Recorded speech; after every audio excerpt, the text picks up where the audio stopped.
Drought preparedness is any action that you do before the drought episode.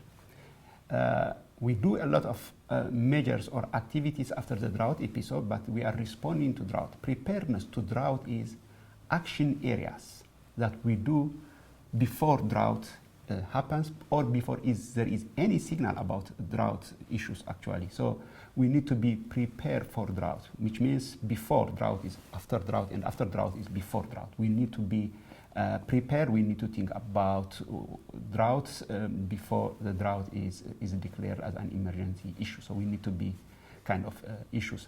So, but talking about challenges, why we are talking about every now and then. The challenges are, the first thing is the attitude to drought. People think that drought is a crisis.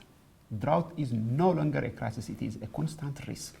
It is becoming more frequent, long duration, and it's becoming more global. It's expanding in areas. So we can no longer treat it as a crisis. It should be treated as a risk.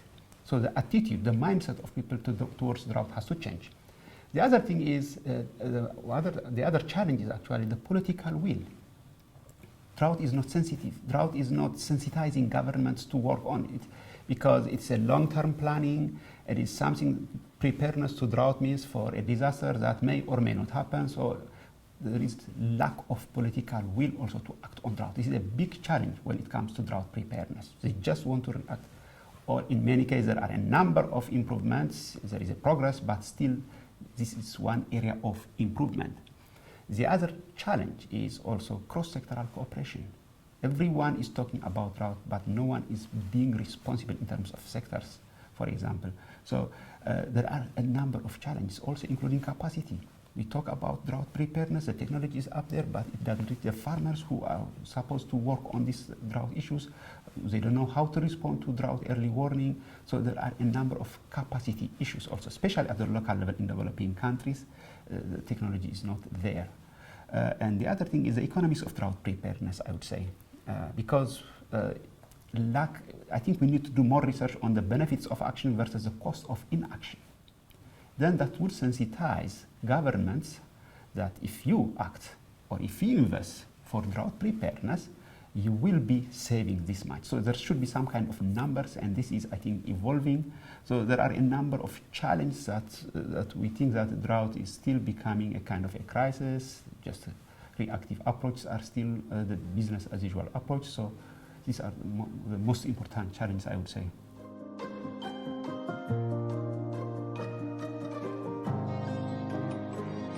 Yeah, drought knows no political boundary. Drought knows no sector. It's beyond a sector. Drought is a connector. We talk about mainstreaming drought in every sector, but it has to go beyond that. Every sector has to work because drought touches upon the environment, water, meteorology, even the finance department has to be also involved because it touches upon every segment of the economy. So there should be some kind of, beyond collaborating, we need to come up with an institutional preparedness for drought, which means there should be some kind of a unit, a platform, a coordination that brings together the efforts of all the sectors on drought issues. And one important thing that I wanted to say is actually authority. Because if drought is mainstream in every sector, but there is no enforcement mechanism, it will not go anywhere. So there should be some kind of a high-level authority with accountability, trying to enforce issues on drought actions. So what I mean by cross-sectoral cooperation is we need to really have a credible, independent platform at the highest level of authority. We can give examples of, like, Ethiopia, for example, has a National Drought Risk or Disaster Risk Management Commission under the Prime Minister of Ethiopia. This is good. Already it can already enforce some kind of action areas. The US also has issued a presidential memorandum in March 2016, which is under the president. So there should be some kind of action areas that brings about authority and accountability. So cross-sectoral collaboration is good, but it's not enough. We need to go beyond that, and we need to institutionalize drought preparedness.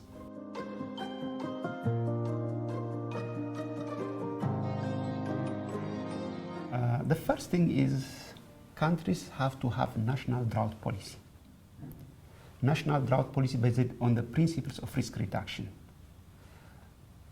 to my knowledge, there are about 17 countries now. It used to be 2, but now just recently there was a survey and about 17 countries have national drought policy based on the principles of risk reduction.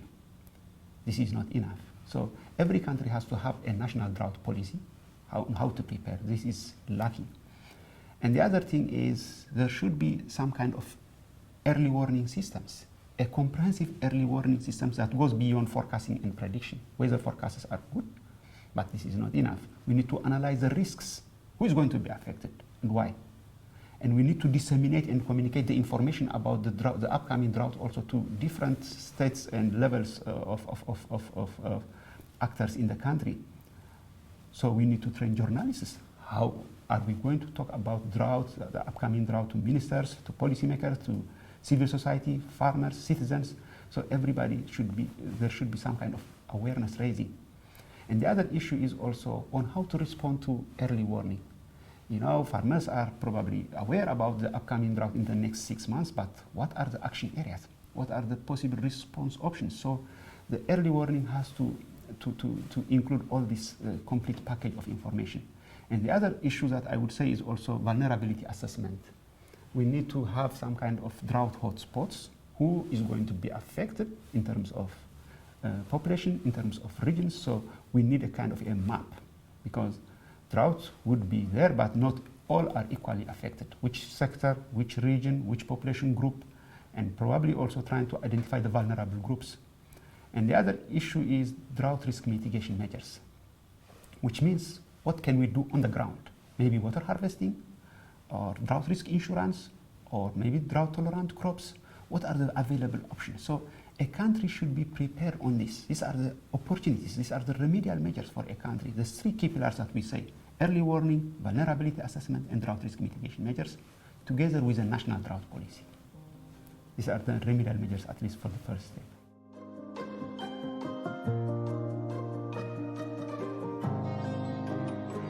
Here we have been talking about cross-sectoral collaboration, but as we know, drought knows no political or regional boundary, so we need to talk about regional cooperation as well.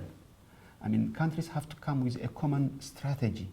I mean, countries have to cooperate on probably exchanging information, early warning, on technologies. There are a lot of opportunities that have not been utilized in terms of a regional. There are some initiatives, but this has to be strengthened, because, as we said, a drought that affects Ethiopia is likely to affect Somalia and Kenya. We always see this regional drought issues. So countries should not only try to handle drought at the country level. Of course, national action programs are important, but they need to exchange lessons learned. What can we do? They need to create a kind of a platform. So the regional coordination, it is there. There are some in West Africa, and we have also in Southern Africa and many other regions, but this needs to be strengthened, and it needs to be institutionalized. So regional cooperation is very, very important in terms of dealing with drought.